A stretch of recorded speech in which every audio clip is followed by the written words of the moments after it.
Hello guys, welcome back again to my channel bersama saya Hansen di sini dan seperti biasanya setiap harinya saya akan buatkan video seputar cryptocurrency. Apa kabar kalian hari ini semuanya? Semoga dalam keadaan yang baik-baik saja. Teman-teman, kita melihat volatilitas yang ekstrim terus berlanjut di cryptocurrency market.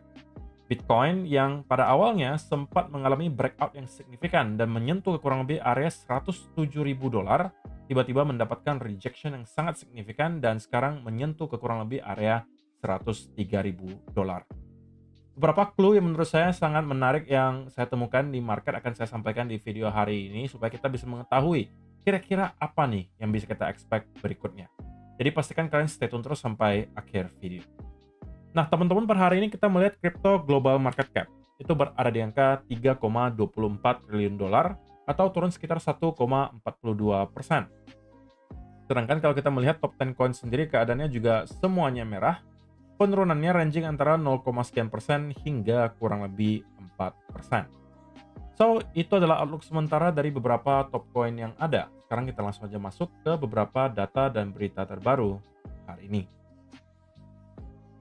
Nah, yang pertama teman-teman, seperti biasa kita bakalan lakukan update dulu untuk kompetisi trading saya bersama dengan Margex yang bakalan terselenggara hingga tanggal 23 Mei nanti.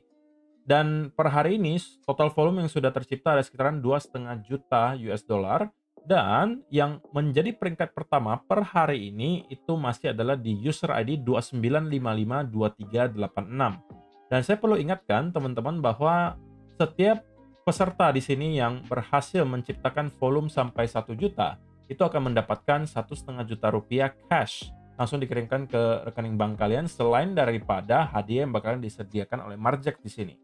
Jadi kalau misalnya kalian merasa tertantang dan mampu untuk hit ke angka 1 juta USD secara volume, ya kalian bisa kejar dan kemudian bisa mendapatkan hadiah cash tersebut. Dan ini berlaku kelipatan ya. Jadi kalau misalnya teman-teman hitnya 1 juta, dapat 1,5 juta, hit lagi 2 juta, ya dapat ekstra 1,5 juta lagi, dan lain seterusnya. Dan ingat, next, saya juga akan kembali mengadakan kompetisi trading yang saya rasa hadiahnya bakal lebih besar lagi karena saya akan lakukan negosiasi dengan Margex untuk menghadiahkan kalian yang lebih besar lagi. Sehingga kalau teman-teman belum sempat mencoba untuk trading di Margex, kalian bisa lakukan itu sekarang. Coba dulu platformnya. Daftarnya bisa dengan link yang ada di kolom description box di bawah. Dan yang menjadi pemenang itu adalah yang volumenya paling kencang, teman-teman. Dan sekali lagi, kalau kalian lihat, untuk top 10 sendiri sebenarnya jaraknya itu nggak jauh-jauh banget, teman-teman. Karena kalau kalian lihat di sini, itu rata-rata kurang lebih 30.000 USD. Jadi kalau misalnya teman-teman aktif trading, harusnya kalian bisa ya masuk ke top 5 lah mungkin.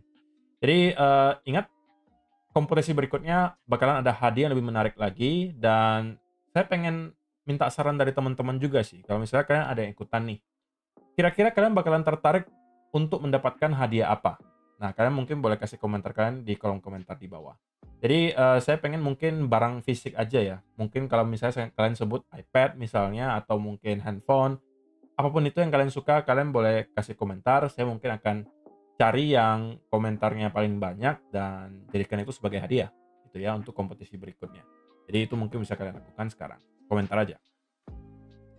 Nah, cerita besar untuk 24 sampai 48 jam terakhir, teman-teman, adalah salah satu perusahaan yang memberikan kredit rating bernama Moody itu melakukan sesuatu yang di luar ekspektasi.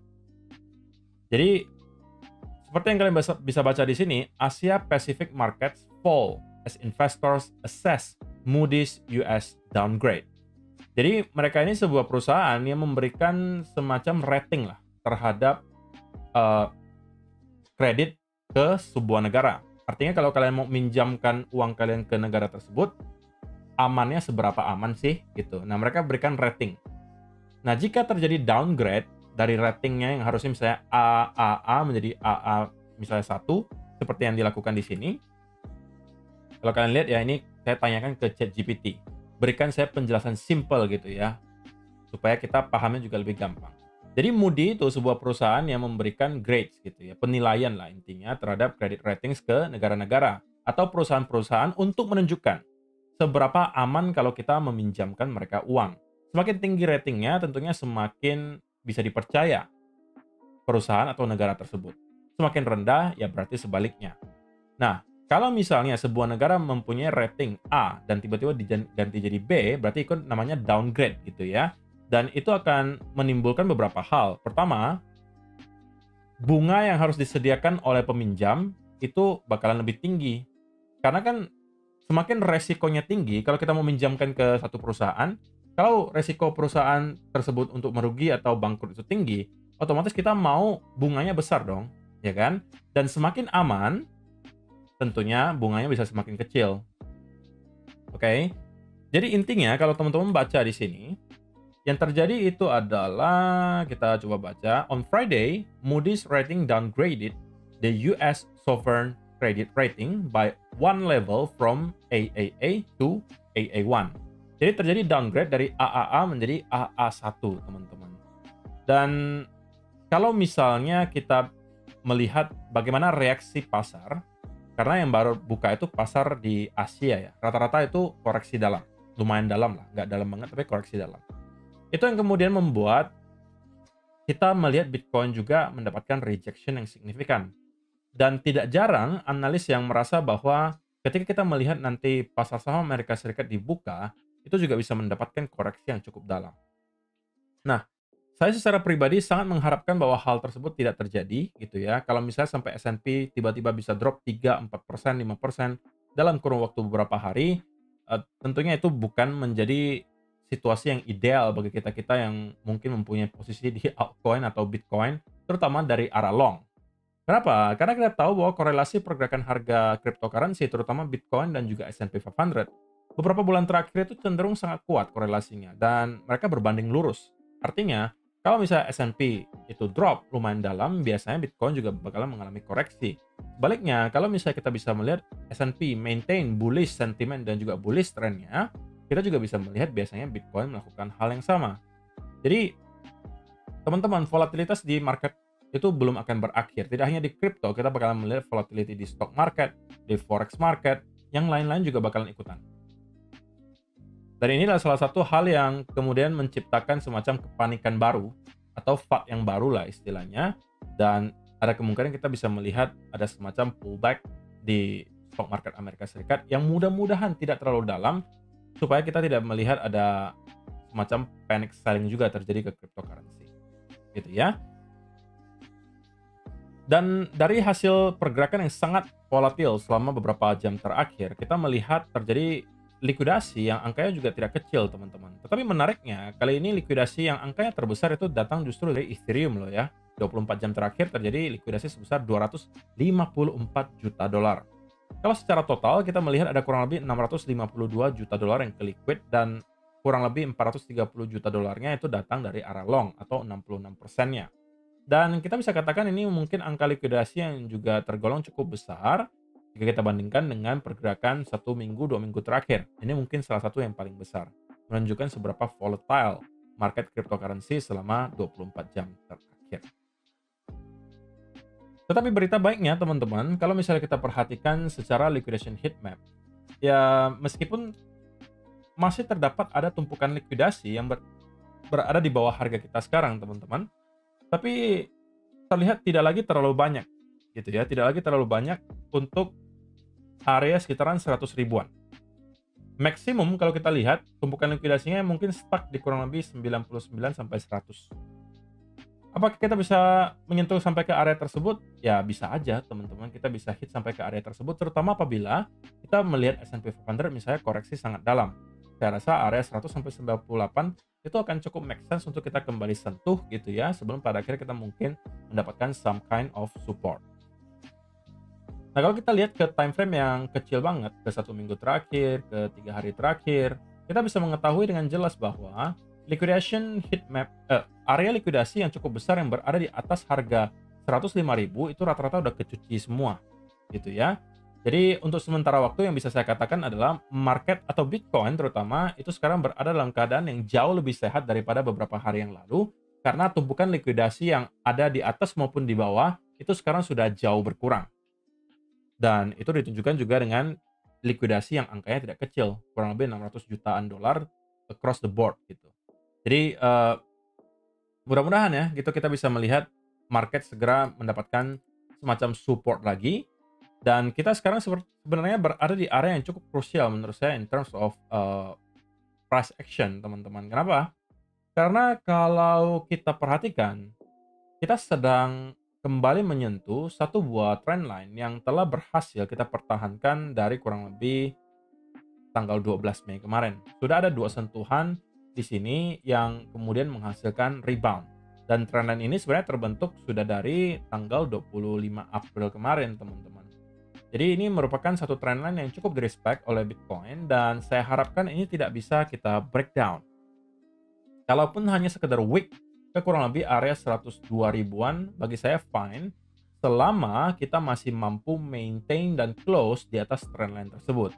Maksudnya gimana? Maksudnya kalau teman-teman lihat nih, contohnya di sini kita wick ke bawah, tapi tetap closingnya di atas trendline-nya. Sama juga kalau teman-teman lihat contohnya yang di sini.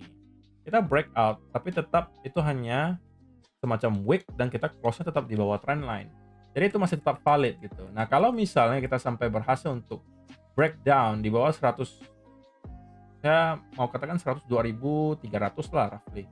Kalau itu berhasil kita breakdown dan kita start mendapatkan konsolidasi selama beberapa jam, that's not a good sign, teman-teman. Karena bagi saya itu harusnya pertanda bahwa trendline ini tidak lagi mampu kita pertahankan dan kita sepertinya bakalan melanjutkan koreksi sampai ke kurang lebih area 100 atau bahkan 98.000 dolar. Di sini tentunya akan menjadi satu area yang sangat-sangat eh, kuat untuk dijadikan sebagai sebuah area support karena ya tentunya sebelumnya ini merupakan area major resistance dan ini di time frame daily, teman-teman. Kalian bisa melihat area 100 sampai 99 sebelumnya selalu menjadi area di mana kita mendapatkan ada pantulan yang besar.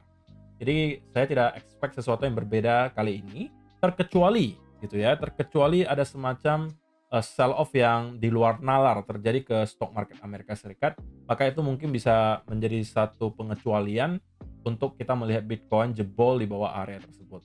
Yang sangat-sangat tidak saya harapkan. Karena kalau misalnya kita sampai jebol di bawah 100, saya sangat sulit untuk membayangkan kita bisa kembali recover dalam waktu yang cepat.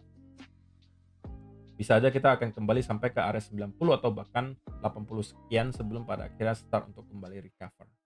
Jadi mudah-mudahan itu tidak terjadi ya teman-teman, tapi ya kita tetap harus bersiap, terutama untuk teman-teman yang mungkin mempunyai posisi di futures. Kalau di spot sih saya rasa tidak ada sesuatu yang perlu kita khawatirkan ya, karena in the long term Bitcoin masih tetap akan bullish. Meskipun kalau misalnya kita akan melanjutkan konsolidasi dari sini selama beberapa bulan ke depan, itu tidak akan mengubah outlook untuk beberapa tahun ke depan. Jadi tidak ada fungsinya bagi teman-teman sebenarnya untuk setiap hari memantengin market kalau kalian memang niatannya dari awal itu menjadi investor jangka panjang.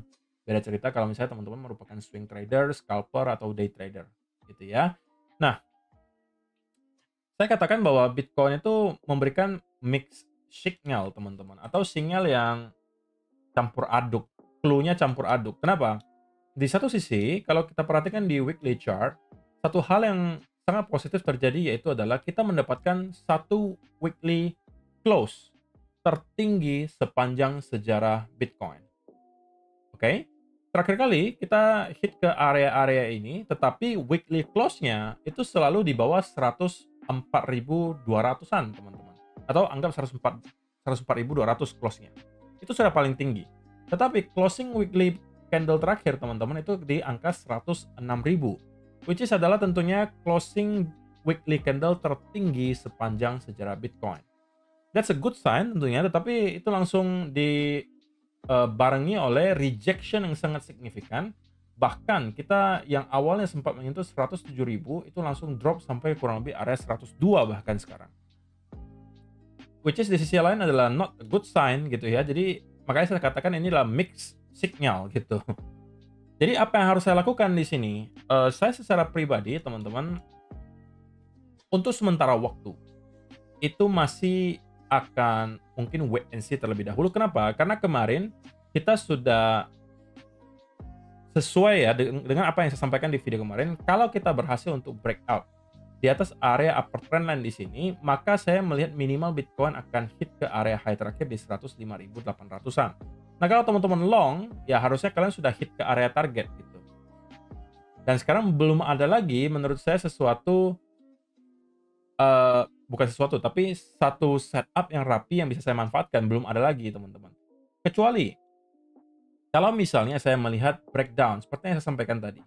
Breakdown di bawah 102.300 and then kita konsolidasi selama beberapa jam mendapatkan semacam retest. Ini akan menjadi peluang bagi saya untuk short justru. Dan menargetkan sampai ke area 100.700. Ini adalah target pertamanya. Target keduanya itu akan menjadi 100 sampai 98.500 kurang lebih, itu adalah area range-nya.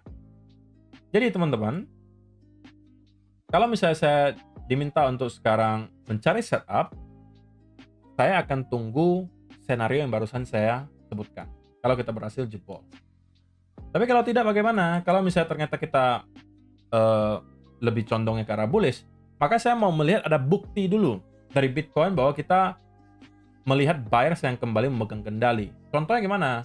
Contohnya saya mau melihat ada rally diikuti semacam bullish continuation pattern. Jika itu bisa saya lihat, oke, saya mungkin akan kembali consider untuk mencari peluang untuk long. Kalau kalian sudah profit di sini, kalian sudah profit di beberapa setup kita sebelumnya, sekali lagi tidak ada keperluan bagi kita untuk buru-buru kembali masuk ke market. Yang ada itu ujung-ujungnya kalian bakalan blow up your profit. Jadi pastikan teman-teman, sabar itu adalah satu kunci besar yang perlu kalian punya untuk kalian bisa menjadi seorang profitable traders yang konsisten. Bukan hanya sekedar profitable traders. Kalau sekedar profitable traders itu nggak susah sebenarnya teman-teman. Kalau cuma sekedar profitable selama 2-3 bulan itu nggak ribet. Yang susah itu konsisten. Bertahun-tahun kalian bisa lakukan hal yang sama dan kalian bisa terus menghasilkan profit. Bukan dalam artian nggak pernah loss ya, tapi kalau kita lihat grafiknya, itu secara lambat laun kalian terus menanjak gitu. Walaupun sekali akan ada drawdown, tapi nanti kalian bisa recover lagi, bentuk high baru, dan lain seterusnya. Jadi saya rasa itu sih teman-teman yang mau saya sampaikan di video hari ini. Semoga bisa bermanfaat untuk kalian semua.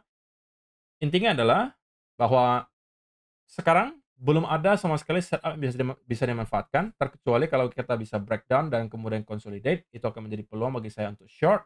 Kalau long, yang saya akan tunggu adalah ada rally dulu, diikuti konsolidasi berupa bullish continuation pattern, itu akan kembali saya manfaatkan untuk long. Oke, jadi saya rasa itu aja. Terima kasih untuk teman-teman yang sudah menonton sampai selesai video hari ini. Semoga bisa bermanfaat untuk kalian semua. See you in the next video.